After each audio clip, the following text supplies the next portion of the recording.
students tonight, and now we're ready for some comedy. Well, please welcome back to the Caveat stage, Betsy Carroll. Yay. Okay, keep it going for Larry and Danny. Yeah, oh my God, I love it here. It's so nice to be around you guys, all these good vibes. I'm having a kind of a tough time, so I need this win. I need attention. He said I'm a machine learning engineer, but I did recently get laid off. Thank you. I wish I could end that sentence at laid. I did get fucked though. No, I'm joking. I wish I was gonna lie to you guys and act like I didn't deserve it, but you seem like a really honest, benevolent tech organization, and that's so rare. I feel statistically obligated to be honest. I didn't get fucked. I deserve to get fired, honestly. Getting laid off and getting the severance felt like a heist. But you can't okay, in my defense, it wasn't for the wrong reasons. I told my boss for the last few months I've not really been working. I've been having worker's block. And I told him, it's a real thing. You can get worker's block. It's like writer's block. You can't do anything about it. It's the muse isn't singing in me right now. So he was like, oh, Betsy, I wish you didn't tell me that, because if you knew what I knew. And I was like, severance? Is there layoffs coming? I was like, I volunteer as tribute. Okay, again, in my defense, so yeah, I'm a machine learning engineer. Anyone here else also do that? You guys are teachers and software engineers? What are you guys, teachers? Oh, what is mouse? I'll have someone explain mouse to me right after. First on my list is Bitcoin. I need someone to explain that. No, I'm just kidding. I totally know, and I'm inventing my own thing. It's called Betscoin, and it's the same thing as Bitcoin. And I'd like you guys to buy some. Anyway, I was an ML engineer at this hiring company. It's a big hiring company. You would have heard of it.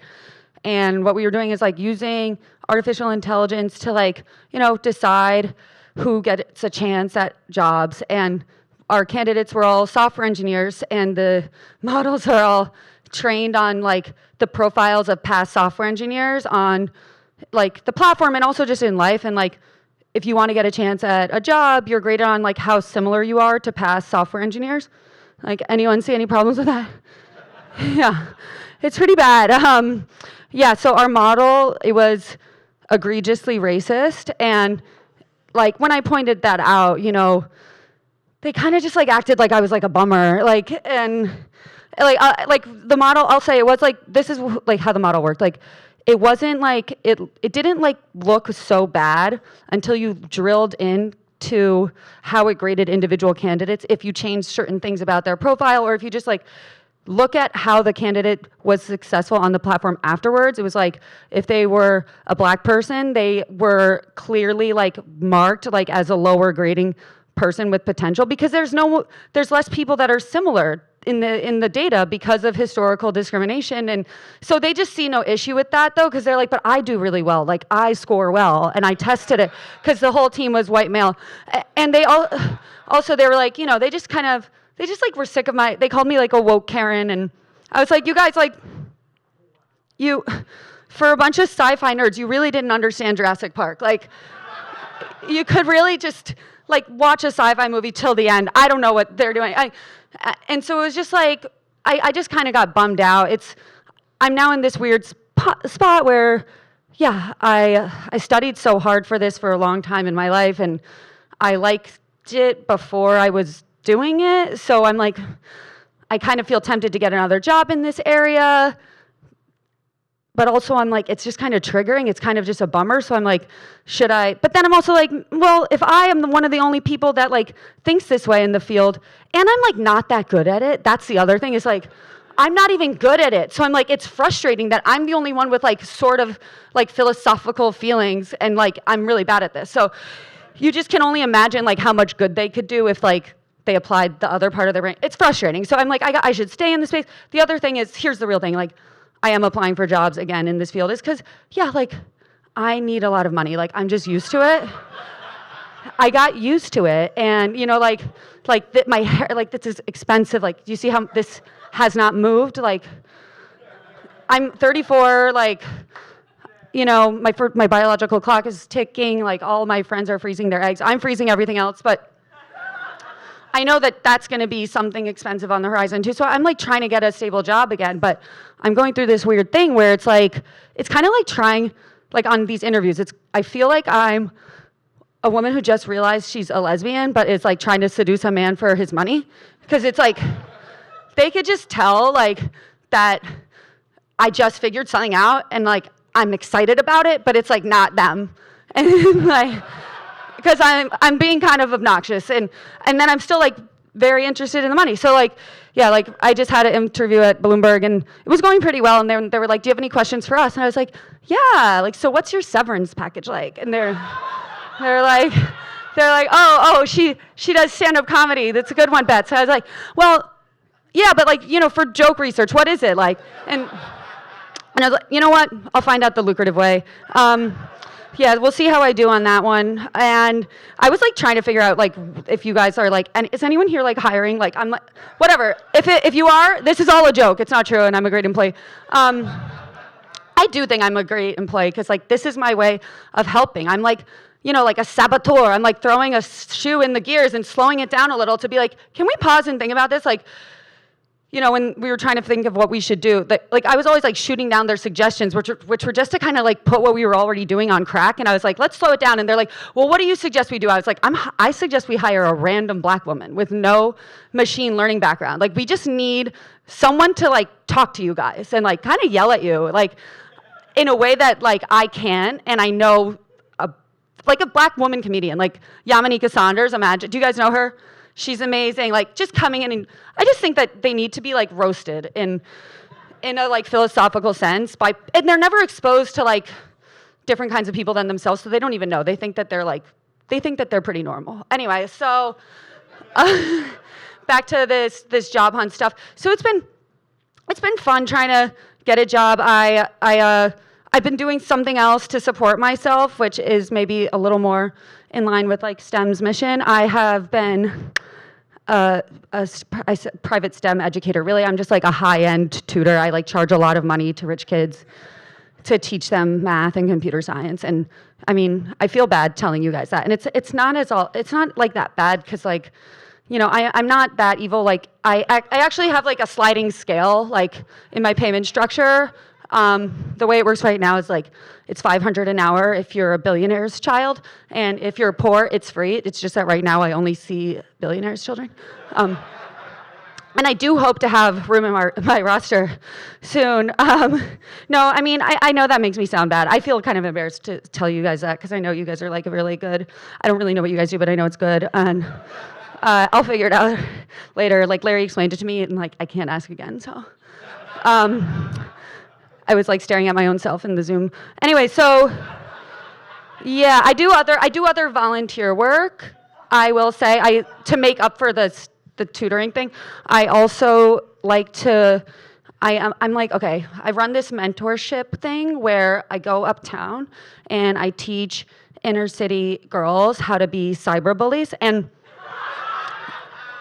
I know everyone's like, oh, cyberbullying, like, oh, that sounds stupid. It's like, well, is it stupid, or maybe do you just think of it as not that important because it's a woman-dominated field? Like, that's how a lot of things in STEM started. Like, like that happens all the time in the history of STEM. Like, women will kind of spearhead something really kind of cool, and men will be like, just let them do that. It's not cool. And then they kind of figure out that you could like make money on it or like land on the moon from it, and they're like, oh, let's take this. It's like, like, have you seen like Hidden Figures?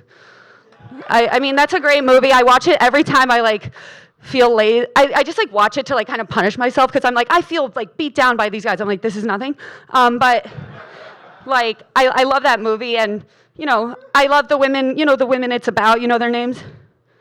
Me neither. I know it's bad. I don't know their real names, but that's okay. That's not my job to educate you. I'm talking to the men. It's not my job to know their names, and it's not important that I know their names because what's more important is that I do know the names of the actresses who played them. And you know what? Maybe I don't have all of their names memorized word for word, but I do know that they are the same women who are in The Help. So, doesn't that just say it all? Like the movie Hidden Figures sometimes in my mind gets like switched with The Help because I'm like, was that in this one or not? It's the same thing. Just like kind of stepping on women, black women using their like abilities. It's fucked up. I love that movie though. Back to, yeah, so anyways, cyberbullying. It is, no, I mean, it sounds like I'm joking, but like cyberbullying, yeah, cyberbullying is really kind of just like my joke way of saying like, yeah, influencing is a real thing. Like that is like a kind of STEM related field that like I call it like the mean like algorithms of like evil. Like it's just like a bad thing that men are like sleeping on because they're like, oh, Kylie Jenner does it. It's like, you don't know how powerful Taylor Swift is now. I'm scared. We don't like pay attention to influence enough and like there's an algorithm behind it. Anyway, back to cyberbullying. Yeah, I know. Okay, back to my joke about cyberbullying. I do think that it's amazing to help these girls learn to be cyberbullies because, you know, it's just fun to see how much the field has changed since I was in their shoes and I was their age and I was coming into it. It's like, it just like makes you almost like just wonder what could be happening in the future when they're my age. Like, you know, like right now, yeah, you can, you know, just make someone cry remotely and feel nothing, but maybe one day you'll be able to click a button in a dream, and if you have enough Bets coin in your wallet, someone you disagree with politically has to kill themselves. And that's a real thing that I think they are working on at Facebook. And so you gotta watch out for Zuck. What else, you guys? I wanted to tell you about, this has been already, I like can't tell how long I'm talking, I'm time blind. What do we got? I was gonna say, okay, yeah, so there is before I got laid off, we did have like some funny incidents. I'm the only girl on the whole engineering team, so there was like, we had like a sexual harassment training, because like, yeah, I was the only girl on the team, so like I was asking for it, the training, not the harassment. I did get harassed a few times, like one time this guy walked up to me and he was like, just like swiped my butt, like with his hand. I was like, dude, come on, it's a chip, please insert. No, I'm just kidding, it's a credit card joke. No, I did learn a lot from this sexual harassment training. For those of you who don't know, like, I thought I knew how it worked, but like, if you don't know the technical definition of sexual harassment, it's when someone that you work with hits on you or touches you inappropriately and they're not hot.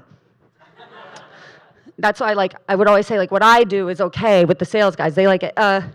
So, yeah, this is it was interesting that credit card swiping thing. I mean, I don't know. I loved it. I loved it for a while, working in person. I will say, give it up for Me Too. Things really did change with Me Too. Like, there's less touching at work now, I've noticed, and it could be because we went remote because of the pandemic, but I like to say it was a real cultural shift. Yeah, I'm obviously very in favor of Me Too. It's like, that's my cryptocurrency, is just like having secret Me Toos on very powerful men.